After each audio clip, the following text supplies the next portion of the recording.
I never thought I would be the kind of woman who sits down and confesses her sins to strangers. But here I am, nearly 53 years old, staring at the screen and forcing myself to unravel the memories I've buried for decades.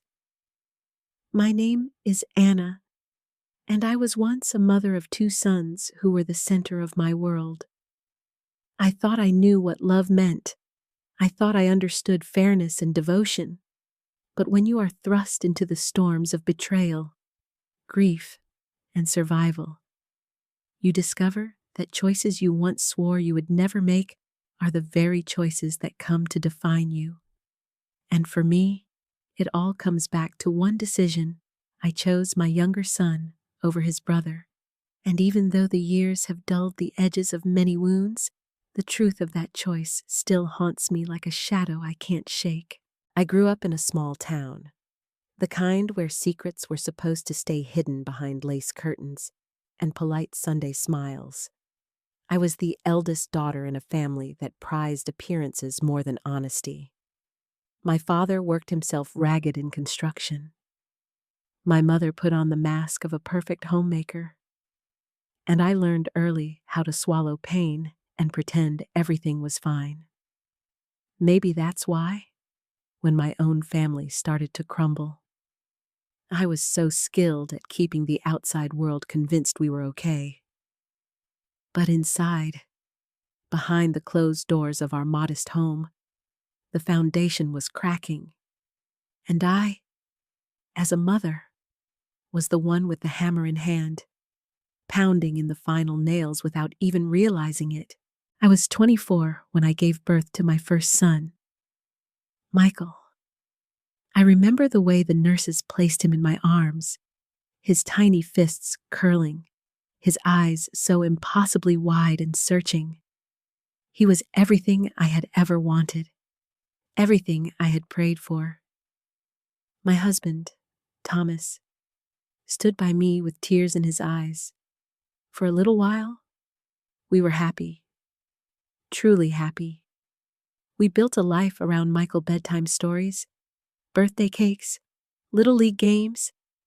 I thought we were the picture of a family that had escaped the ghosts of the past. But ghosts have a way of following you, even when you slam the door. 3 years later, I gave birth again, this time to my second son, Daniel, where Michael was quiet, thoughtful, and sensitive. Daniel was wild, fiery, and bold. I used to joke that they were 2 sides of my own heart, one cautious and tender, the other burning with reckless passion. And maybe, in some dark way, that's why I was drawn more fiercely to Daniel as the years went on. He was my light in the darkest nights, the child who reminded me of what it felt like to be alive. But what I didn't realize was that this devotion would carve a canyon between my sons, a canyon that would swallow us all whole. The cracks began when Thomas started drinking.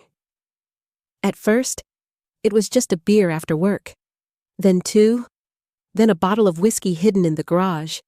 He became cruel, his words slicing deeper than any blade. Michael, my sweet firstborn, took the brunt of it. Maybe because he looked more like me, maybe because he was quieter and easier to corner. I can still see the way he would shrink into himself whenever Thomas raised his voice. And God forgive me, I didn't protect him the way I should have. I told myself I was keeping the peace, that standing up to Thomas would only make things worse. So I clung to Daniel, who was too young to understand, who still climbed into my lap and wrapped his chubby arms around my neck, as if I were the only safe place in the world. By the time Michael was 15, he barely spoke to me anymore. His eyes, once so bright, had grown guarded, distant. I tried to bridge the gap, I really did, but everything I said came out wrong. He accused me of favoring Daniel, of turning a blind eye to the way Thomas treated him. And the terrible thing is, He wasn't wrong. I told myself I loved both my boys equally, but deep down, I knew the scales weren't balanced. I knew Daniel was the one I poured my heart into, while Michael carried the weight of silence and resentment. And when Michael finally packed a bag at 17 and said he couldn't live under our roof anymore, I let him go. I let my firstborn son walk out the door, his face a mask of betrayal, while I clutched Daniel to my chest and told myself it was for the best. For years, I tried not to think about it. I told myself Michael would find his way, that he was strong, that he didn't need me the way Daniel did. I sent letters. I called, but he rarely responded. Holidays passed with an empty chair at the table, and I taught myself to stop setting a place for him. But in the quiet hours of the night, when Daniel was asleep and Thomas was passed out drunk, I would sit alone in the dark and wonder what kind of mother abandons her child in spirit, even if not in body. The guilt was a constant hum beneath my skin, but I buried it, the way I had buried everything else in my life. And then came the day that changed everything, the day the phone rang. And a voice on the other end told me that Michael was in the hospital. A car accident, they said. He was 25, living in a city 2 hours away, and I hadn't seen him in nearly 8 years. I remember standing frozen in the kitchen, the world tilting, my breath shallow. Daniel was beside me, 17 and wide-eyed, asking what had happened. And in that moment, I faced the cruelest choice of my life. Because Daniel was scheduled to have his college entrance exam the very next morning, the culmination of years of late nights studying, of tutors I scraped money together to afford, of dreams I had wrapped tightly around him like a lifeline. If I drove to Michael that night, I would miss Daniel's test. If I stayed for Daniel, I might lose the chance to see Michael alive. My hands shook as I held the phone, torn between the two pieces of my soul. And in the end, I did what I had always done. I chose Daniel. I told myself it was practical, that Michael was stable, that I could see him after Daniel's exam. But deep down, I knew it was another betrayal, another moment where I turned away from my firstborn when he needed me most. The next day, Daniel walked into that exam hall while I waited outside, trying to quiet the storm inside me. When we finally drove to the hospital, it was too late. Michael had slipped away hours before we arrived. The doctors said he had called out for his mother in his final moments. His mother, me, and I wasn't there. There are no words for the kind of grief that guts you from the inside out.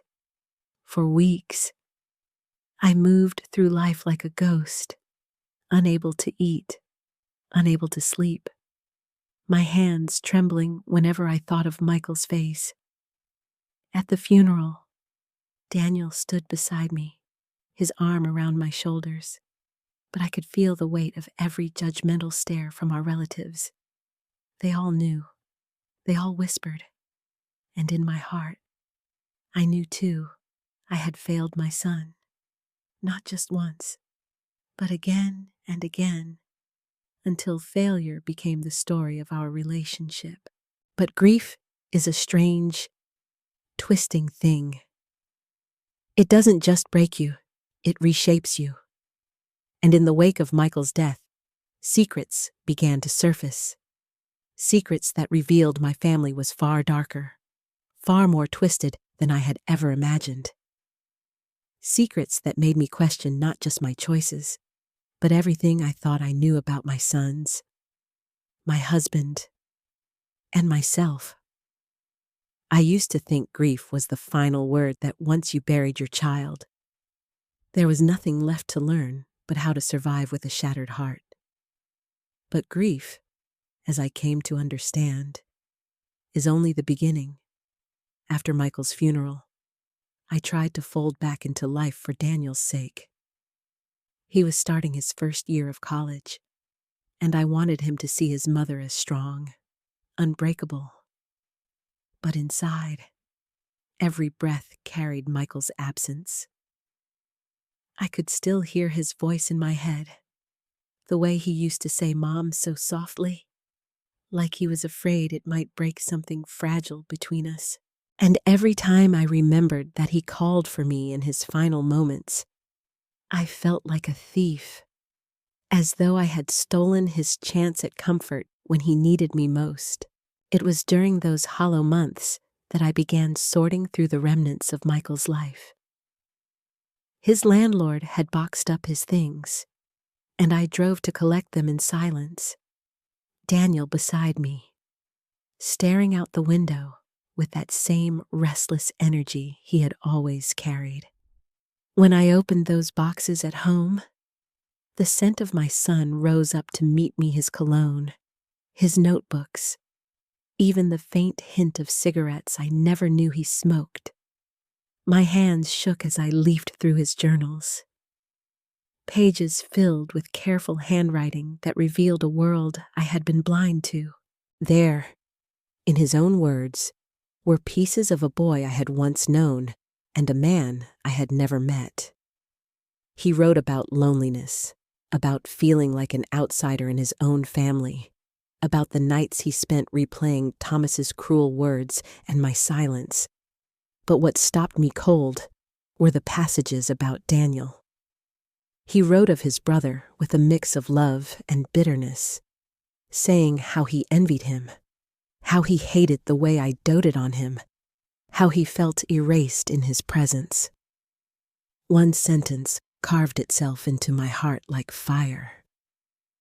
It's like Mom only has one son, and it isn't me.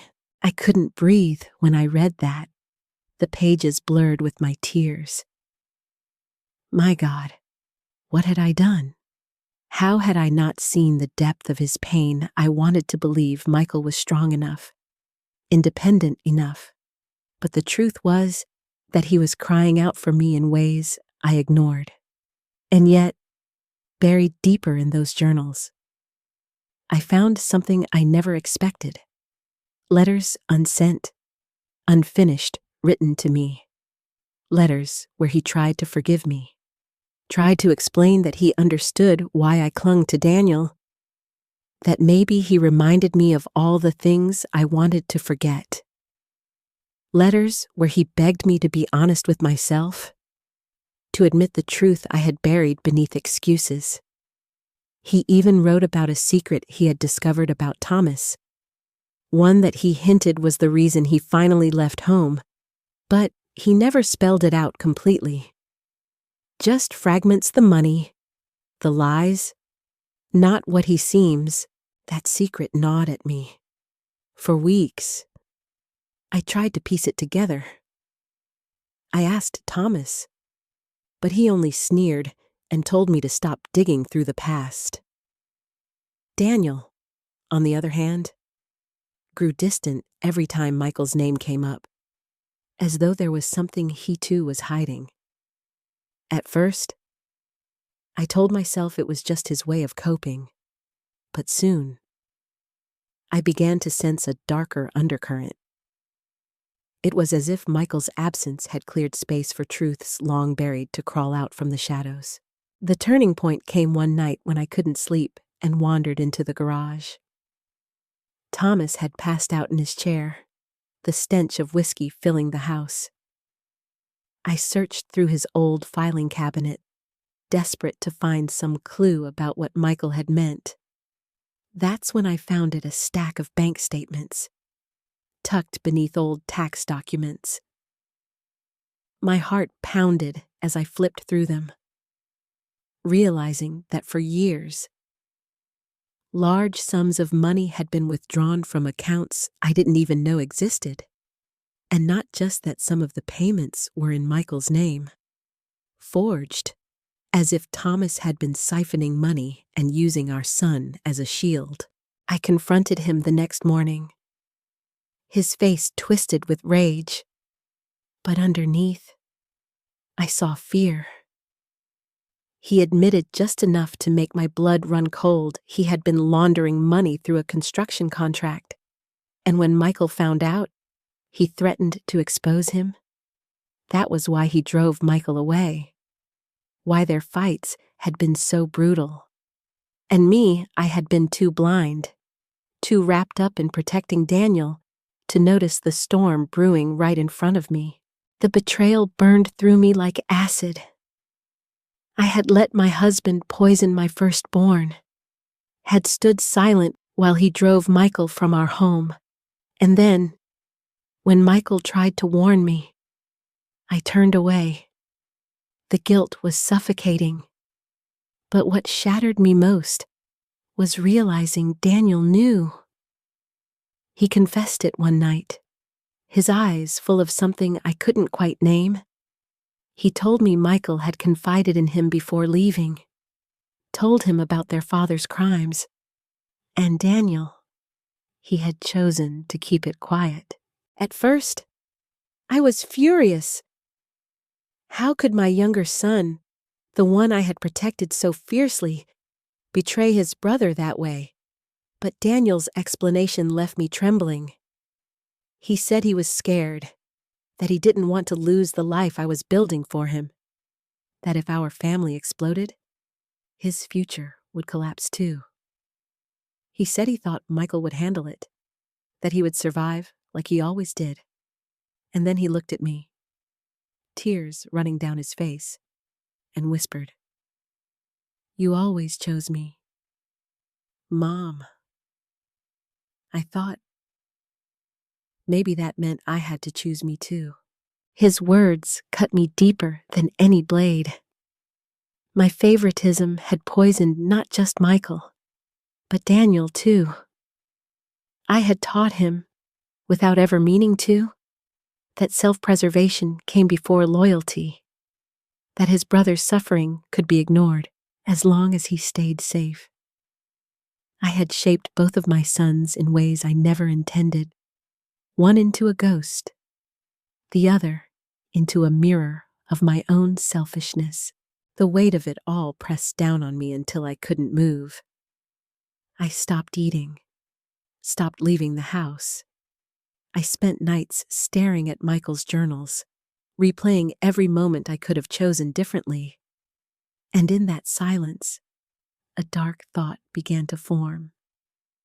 Maybe the only way to honor my son was to make things right, to rip the mask off the family secrets that had destroyed us. So I began to plan. I gathered the documents, the bank statements, the journals. I spoke quietly with a lawyer, then with the police. I told myself I was doing it for Michael, that exposing Thomas was the justice he deserved. But beneath that righteous fire, there was something else, something raw and ugly. Revenge. I wanted Thomas to suffer the way Michael had suffered, to watch everything he had built rot beneath him. And part of me wanted Daniel to see it too, to understand the cost of silence, the price of betrayal. But the path I chose was not clean, nor was it simple. Because once you start unraveling secrets, you can't control where the threads will lead. And the more I pulled, the more I realized the truth was darker than I ever imagined, tangled in ways that would rip open wounds I wasn't sure I could survive. I didn't know how heavy secrets could be until I carried them alone in my chest. The evidence against Thomas stacked up higher every week: hidden accounts, false names, deals tied to men whose smiles never reached their eyes. My lawyer warned me to be careful, that men like my husband didn't just crumble quietly when cornered.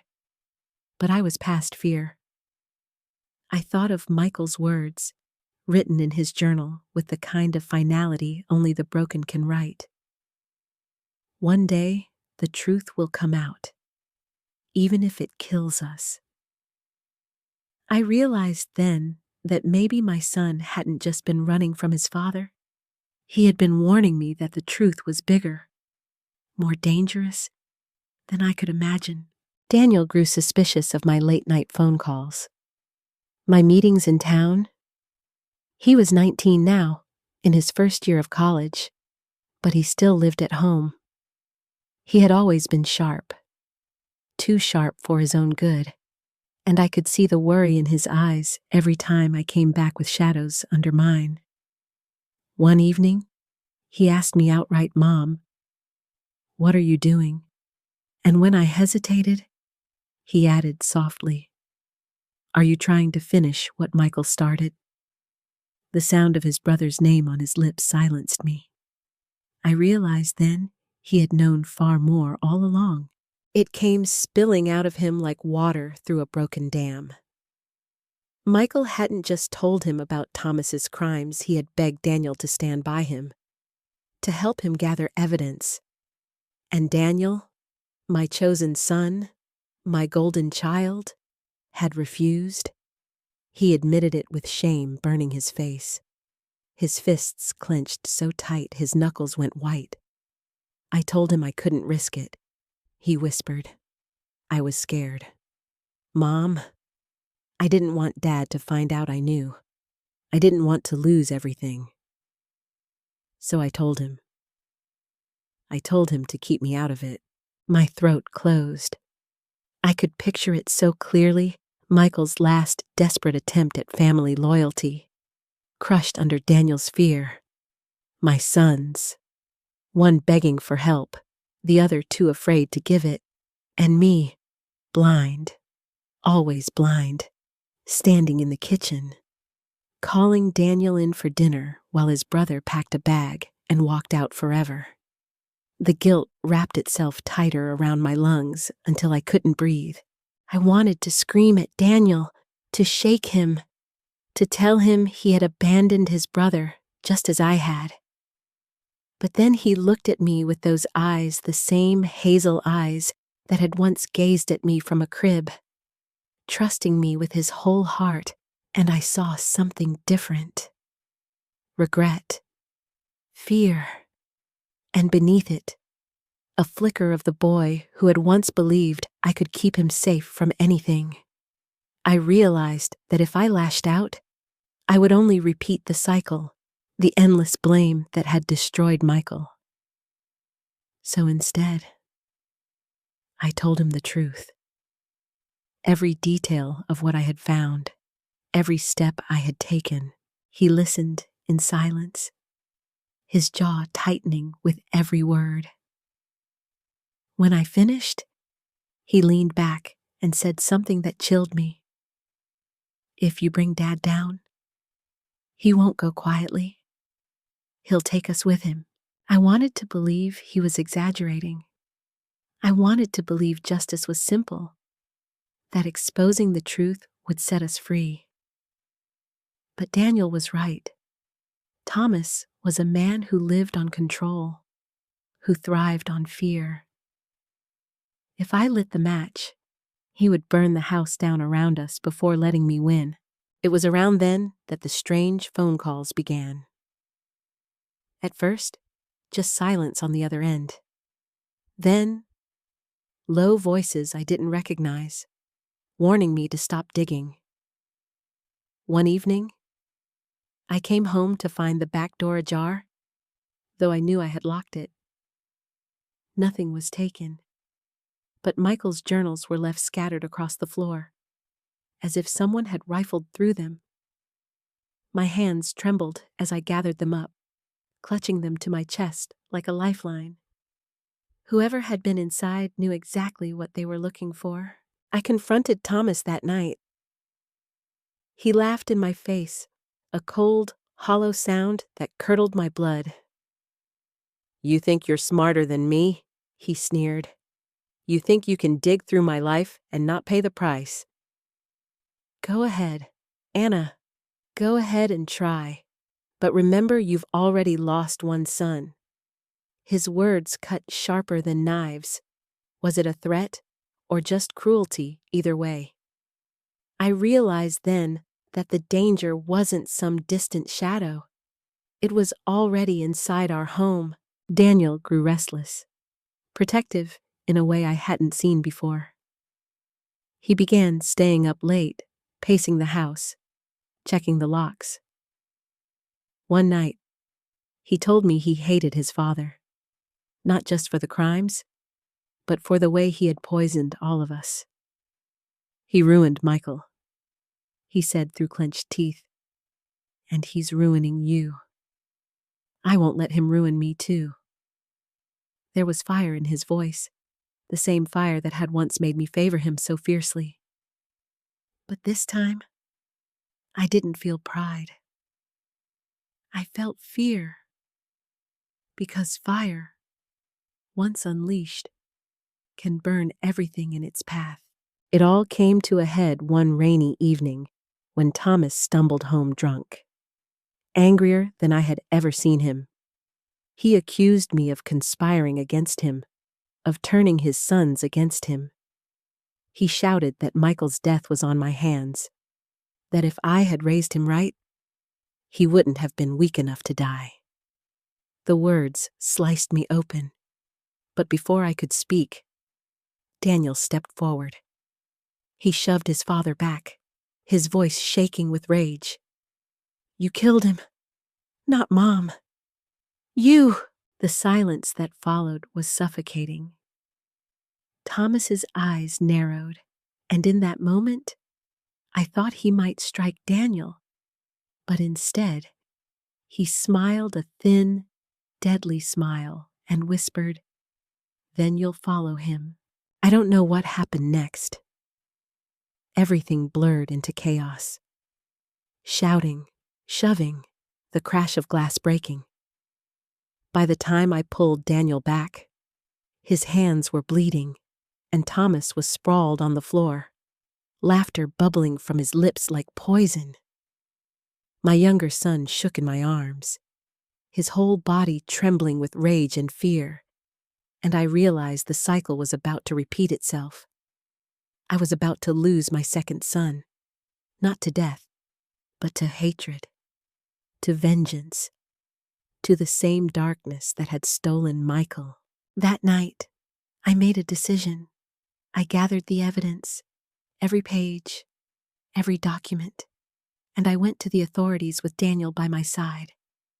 I told them everything, held nothing back. For once, I did not choose silence. For once, I did not choose one son over the other. I chose the truth, no matter the cost. But the cost came swiftly. Within weeks, Thomas was arrested, but not before word spread through town.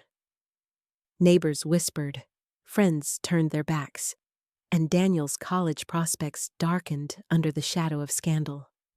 At night, I heard him crying in his room, the same way I had once heard Michael crying when he thought no one was listening. And I wondered, had I done the right thing, or had I simply passed my curse from one son to the other? The answer would come later, in ways I could never have predicted, through another secret buried even deeper than the rest. In the weeks after Thomas's arrest, the house felt both eerily quiet and unbearably loud. The silence was heavy, thick with all the words we hadn't said, all the guilt we hadn't faced. But at night, the echoes came, echoes of Michael's laughter when he was small, echoes of Thomas's venom, echoes of my own mistakes replaying like a broken record. Daniel tried to keep busy, throwing himself into schoolwork, into anything that would distract him. But I could see the cracks forming. He had inherited my way of burying pain, but like me, he hadn't yet learned that buried things always rise again. One afternoon, as I sat at the kitchen table going through more of Michael's belongings, I found an envelope wedged inside the lining of an old jacket. My heart stumbled as I pulled it free. The paper was yellowed at the edges, sealed, but never addressed. With trembling hands, I opened it. Inside was a letter in Michael's handwriting, but this one was different from the journals. This one wasn't meant for me. It was addressed to Daniel. If you're reading this, it means I couldn't say it to your face. It began, I know Mom loves you more. Don't deny it, I see it every day. But I don't hate you for it. Not really. You were just lucky. Lucky to get the part of her that wasn't broken. I want you to know that even if she chose you, I never would have wanted you to suffer for it. You were my brother. My only brother. And I loved you. Even when it hurt. I couldn't finish at first. My vision blurred. My chest tight. I handed the letter to Daniel, and I watched his face as he read. At first, confusion, then shock. Then the tears came, hot and unrelenting, falling onto the paper as though they were washing away every word. He clutched it to his chest, his body heaving with sobs. And for the first time since Michael's death, I saw my younger son truly break. He turned to me, his voice ragged. He forgave me. Even after I abandoned him, he forgave me. I wanted to say something, anything, but my throat closed. Because Michael's words weren't just for Daniel, they were for me too. He had seen me clearly, even in the ways I wished he hadn't. And still, he had loved. Still, he had given grace, and I had not been there to return it. From that day, Daniel changed. He became quieter, more thoughtful. He carried Michael's letter everywhere, tucked inside his wallet like a talisman. And I started to realize that revenge, justice, even truth, they were only pieces of the puzzle. What Michael had wanted wasn't for Thomas to burn, it was for us to heal, for the cycle of pain to stop. But healing doesn't come easy when betrayal is the soil you've grown in, even as Thomas rotted in a cell awaiting trial. I couldn't shake his final smirk, his final words. You've already lost one son. They echoed in my mind like a prophecy. I worried that no matter how much I tried, Daniel would slip through my fingers too. That guilt and anger would devour him the way they had devoured me. Then came the day of the trial. The courtroom was suffocating, filled with faces that once smiled at me in the grocery store, now turned sharp and curious. I took the stand, my voice shaking as I laid out the truth. Every lie, every crime, every wound. Thomas stared at me the whole time, his eyes like knives. But for once, I didn't look away. When it was Daniel's turn, he surprised everyone. He stood tall, his voice steady, and spoke not just of the crimes, but of the damage. He spoke of Michael, of the way our family had been torn apart, of the silence that had cost us everything. He didn't cry. He didn't rage. He told the truth with the kind of clarity that only comes from pain sharpened into purpose. And in that moment, I saw him as something more than my child. I saw him as the man his brother would have been proud of.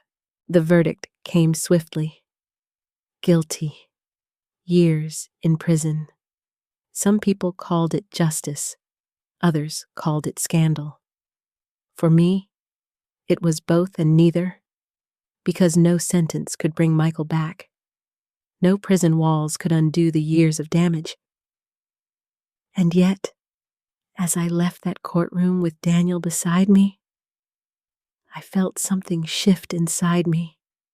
For the first time in years, I felt the faintest breath of release, but life isn't a neat story where justice closes the chapter.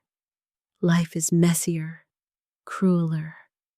Weeks later, I received a letter from Thomas, smuggled through a friend.